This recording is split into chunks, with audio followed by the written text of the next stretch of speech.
ओम शांति। आज है 20 सितंबर 2021 के ईश्वरीय महावाक्य। पहले सुनते हैं मुरली के मुख्य पॉइंट्स। बाबा ने कहा, ऐसे गीत जिनसे बाप और वर्षे की झट याद आए वह सभी को घर में रखने चाहिए ताकि याद की मस्ती चढ़ी रहे। अभी बाप तुमको ऐसे कर्म सिखलाते हैं जिससे तुम 21 जन्म बादशाही पाते रहेंगे। फिर कहा, पहले तुम बहुत समझदार विश्व के मालिक थे, फिर माया ने बिल्कुल ही बेसमझ बना दिया। यहाँ सबकी बुद्धि को ताला लगा हुआ है। अभी तुम जो वॉइसलेस बनते हो, इसी की प्रारब्ध 21 जन्म चलेगी। यह ज्ञान सिर्फ संगम पर ही मिलता है। इस ज्ञान की प्रारब्ध है चढ़ती कला। सारी रचना को सुख देने वाला रचयिता एक शिव बाबा है। वही सबका परम पिता है। भाई भाई को वर्षा दे नहीं सकते। आगे कहा, यह विकार तो आधा कल्प से रहे हैं। अब इस एक जन्म में इनको छोड़ने की मेहनत करनी है। मेहनत बिगड़ थोड़े ही विश्व का मालिक बनेंगे। और लास्ट में बाबा ने कहा, जितना तुम अच्छी रीति याद करेंगे, श्रीमत पर चलेंगे, उतना ही राजाओं का राजा बनेंगे।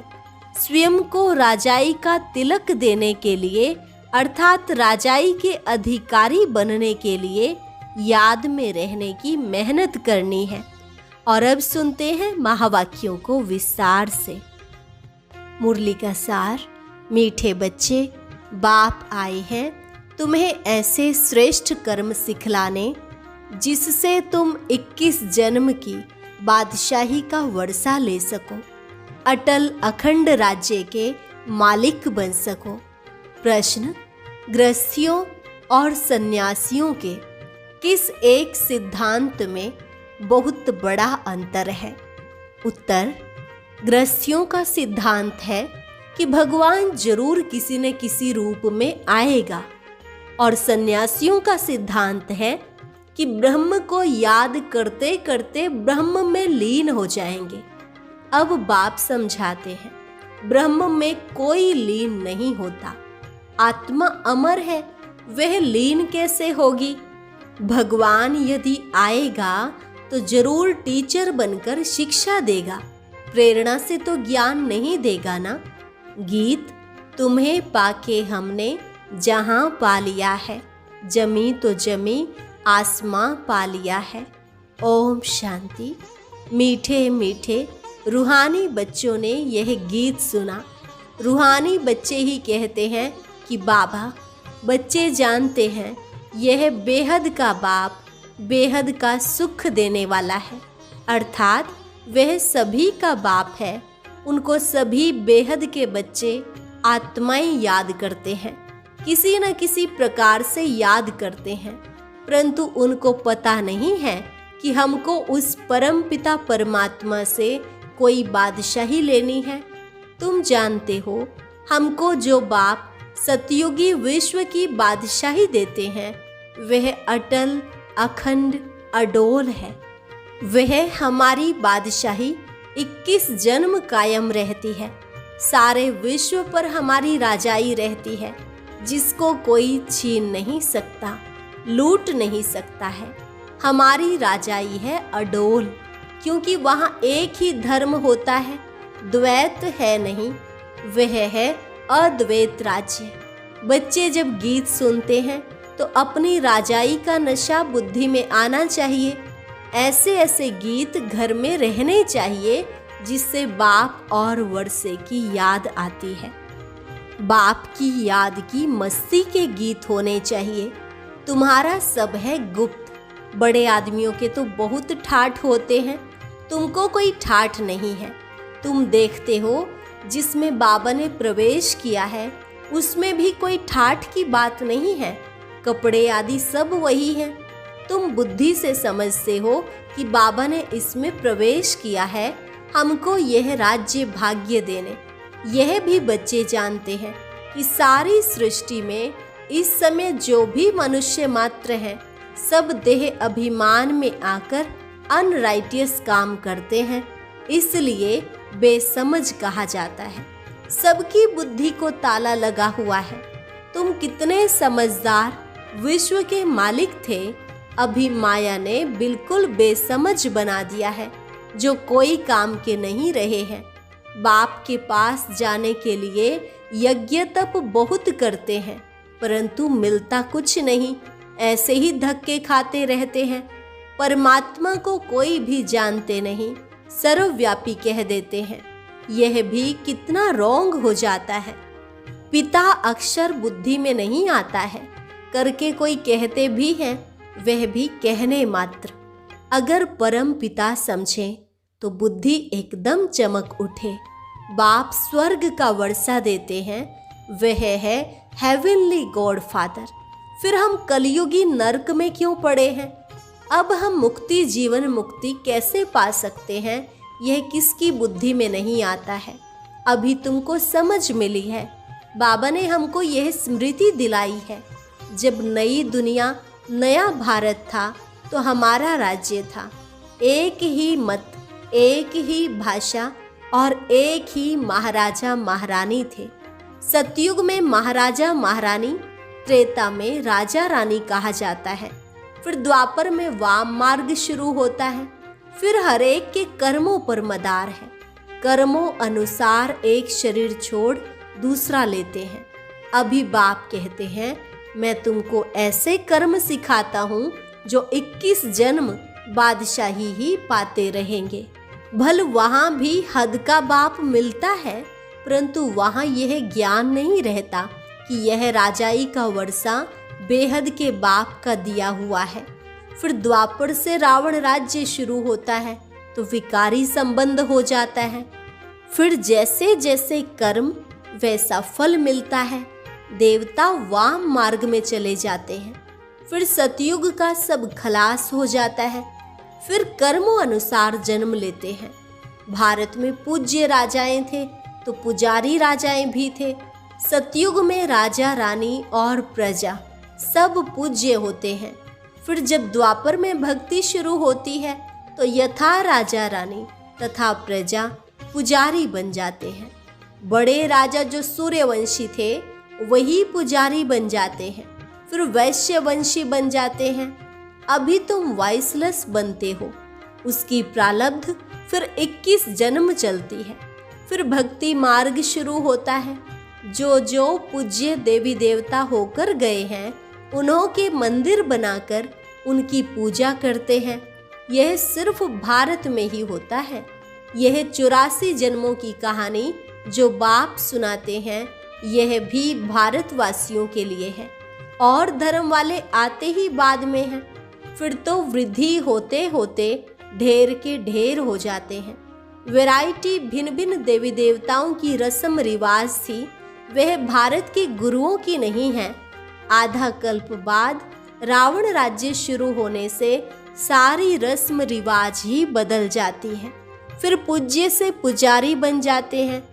पूजा भी पहले अव्यभिचारी एक शिव की करते हैं, उनके मंदिर बनाते हैं। फिर लक्ष्मी नारायण के बनाएंगे।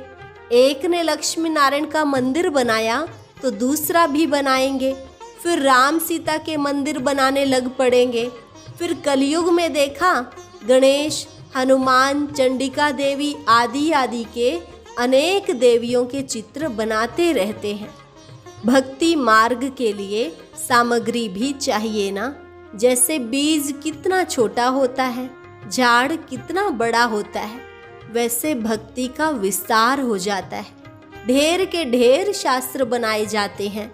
अब बाप बच्चों को कहते हैं, यह भक्ति मार्ग की सामग्री सब खत्म होनी है। अब मुझ बाप को याद करो। भक्ति का प्रभाव भी बहुत है ना। कितनी खूबसूरत है। नाच तमाशा, गायन, कीर्तन आदि कितना खर्चा करते हैं। अभी बाप कहते हैं, मुझ बाप और वर्षे को याद करो, आदि सनातन धर्म को याद करो। अनेक प्रकार की भक्ति तुम जन्म जन्मांतर करते आए हो। गृहस्थ धर्म वाले ही भक्ति शुरू करते हैं। सन्यासियों को तो भक्ति नहीं करनी है। यज्ञ, तप, दान, पुण्य, तीर्थ आदि ये सब गृहस्थियों का काम है, न कि सन्यासियों का। वह है ही निवृत्ति मार्ग वाले। उन्हों के लिए कायदा है घर बार छोड़ जाए जंगल में रहना, अर्थात ब्रह्म तत्व को याद करना। वह है ही तत्व ज्ञानी, ब्रह्म ज्ञानी। तत्व अर्थात ब्रह्म को ही ईश्वर कह देते हैं। जैसे भारतवासी असल में है आदि सनातन देवी देवता धर्म के, परंतु हिंदुस्तान में रहते हैं तो अपना धर्म हिंदू समझ लिया है। वैसे सन्यासी भी आत्माओं के रहने के स्थान तत्व को परमात्मा समझ लेते हैं, ब्रह्म व तत्व को ही याद करते हैं। वास्तव में सन्यासी जब सतो प्रधान है तो जंगल में जाकर रहते हैं, शांति में। ऐसे नहीं कि उन्हों को ब्रह्म में जाकर लीन होना है। बाप कहते हैं यह उन्हों का मिथ्या ज्ञान है, लीन कोई हो नहीं सकते। आत्मा तो अविनाशी है ना, वह कैसे लीन हो सकती है। भक्ति मार्ग में कितना माथा कूटते रहते हैं, फिर कहते भगवान कोई न कोई रूप में आकर कभी आकर मिलेगा। अब कौन राइट? वह कहते ब्रह्म से योग लगाकर ब्रह्म में लीन हो जाएंगे। गृहस्थ वाले कहते कि भगवान किस न किस रूप में आएगा, पतितों को पावन बनाएगा। ऐसे नहीं कि ऊपर से प्रेरणा द्वारा ही सिखाएंगे। टीचर घर बैठे प्रेरणा करेगा क्या? प्रेरणा अक्षर है नहीं, प्रेरणा से कोई काम नहीं होता। भले शंकर की प्रेरणा से विनाश कहा जाता है, परंतु है यह ड्रामा की नूंद। उन्हों को यह मूसल आदि बनाने ही है, प्रेरणा की बात ही नहीं है। मनुष्य तो कह देते कि भगवान की प्रेरणा से सब होता है, या कहते हैं कि शंकर की आंख खुलने से प्रलय हो गई। यह सब कहानियां हैं, अर्थ कुछ भी नहीं समझते हैं। किसके भी मंदिर में जाएंगे तो कहेंगे अच्युतम केशवम, अर्थ कुछ नहीं समझते। कोई भी अपने बड़ों की महिमा नहीं जानते हैं।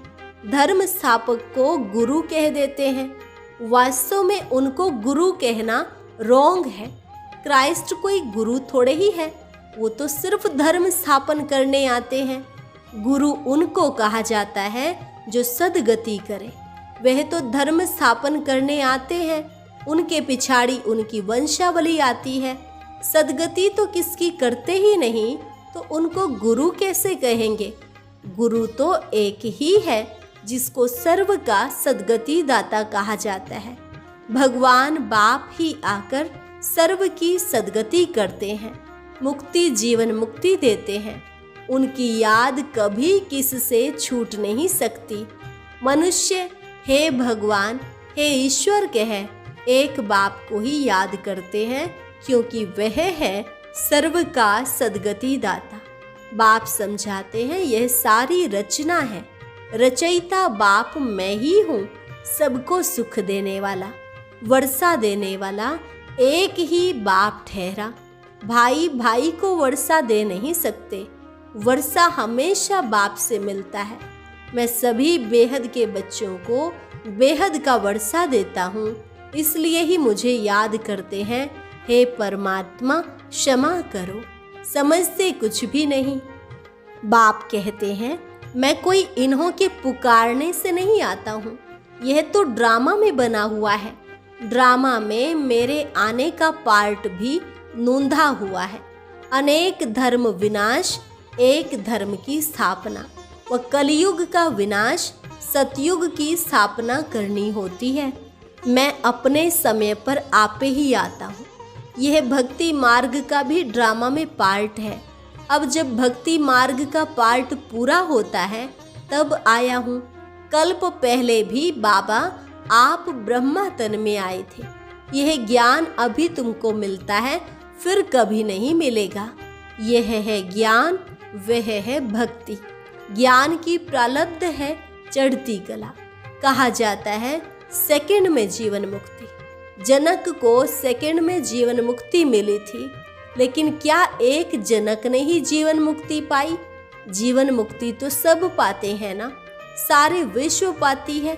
सद्गति व जीवन मुक्ति एक ही अक्षर है। जीवन मुक्ति अर्थात जीवन को मुक्त करते हैं इस रावण राज्य से।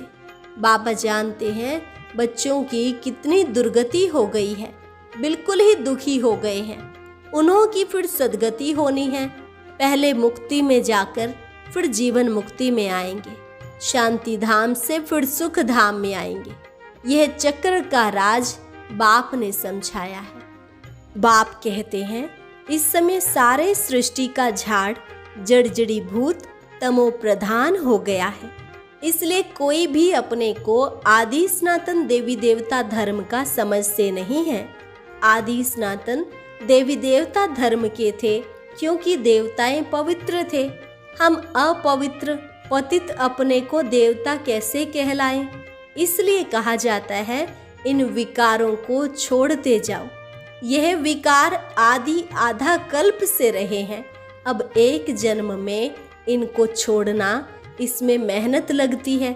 मेहनत बिगर थोड़े ही विश्व का मालिक बनेंगे। बाप को याद करेंगे तभी तुम अपने को राजाई का तिलक देंगे, अर्थात राजाई के अधिकारी बनेंगे। जितना अच्छी रीति याद करेंगे, श्रीमत पर चलेंगे तो तुम राजाओं का राजा बनेंगे। पढ़ाने वाला टीचर तो आया है पढ़ाने। यह पाठशाला है ही मनुष्य से देवता बनने की, नर से नारायण बनाने की कथा सुनाते हैं। यह कथा कितनी नामी ग्रामी है। इनको अमर कथा, सत्यनारायण की कथा, तीजरी की कथा भी कहते हैं। देखो गीत कितना अच्छा है। बाबा हमको विश्व का मालिक बनाते हैं, जो मालिकपना कोई लूट न सके। कोई अर्थक्वेक आदि नहीं होगी। हाँ, विघ्न की कोई बात है ही नहीं। ऐसा अटल अखंड पवित्रता सुख शांति का राज्य तुम अभी पा रहे हो। कल्प पहले माफिक हर 5000 वर्ष बाद भारत स्वर्ग बनता है। तुम जानते हो हम 100 देवता थे, फिर 84 जन्म लेते लेते आकर यह बनते हैं। फिर हम 100 देवता बनेंगे। इसको कहा जाता है स्वदर्शन चक्रधारी। अच्छा, मीठे मीठे सिक्की लधे बच्चों प्रति मात पिता बाप दादा का याद प्यार और गुड मॉर्निंग। रूहानी बाप की रूहानी बच्चों को नमस्ते। रूहानी बच्चों की रूहानी बाप दादा को नमस्ते नमस्ते, गुड मॉर्निंग। धारणा के लिए मुख्य सार, अपने आप को राजाई का तिलक देने के लिए याद की मेहनत करनी है। सब विकारों को छोड़ देना है। दूसरी पॉइंट, ब्रह्मा बाप समान साधारण और गुप्त रहना है। बाहर का ठाठ आदि नहीं करना है। अपने भविष्य राजाई के नशे में रहना है। वरदान, नॉलेजफुल, पावरफुल और लवफुल स्वरूप द्वारा हर कर्म में सिद्धि प्राप्त करने वाले सिद्धि स्वरूप भव। नॉलेजफुल, पावरफुल और लवफुल स्वरूप द्वारा हर कर्म में सिद्धि प्राप्त करने वाले सिद्धि स्वरूप भव। बाबा ने कहा, जब वाणी द्वारा सर्विस करते हो तो मनसा पावरफुल हो। मनसा द्वारा दूसरों की मनसा को चेंज करो, अर्थात मनसा द्वारा मनसा को कंट्रोल करो। और वाणी द्वारा लाइट माइट देकर नॉलेजफुल बन जाओ। और कर्मणा अर्थात संपर्क व अपनी रमणीक एक्टिविटी से उन्हें असली फैमिली का अनुभव कराओ। ऐसे जब तीनों स्वरूप में रहकर हर कर्म करेंगे तो सिद्धि स्वरूप स्वतः बन जाएंगे। स्लोगन, अपने पास शुद्ध संकल्पों की शक्ति जमा करो तो यह शक्ति सेफ्टी का साधन बन जाएगी।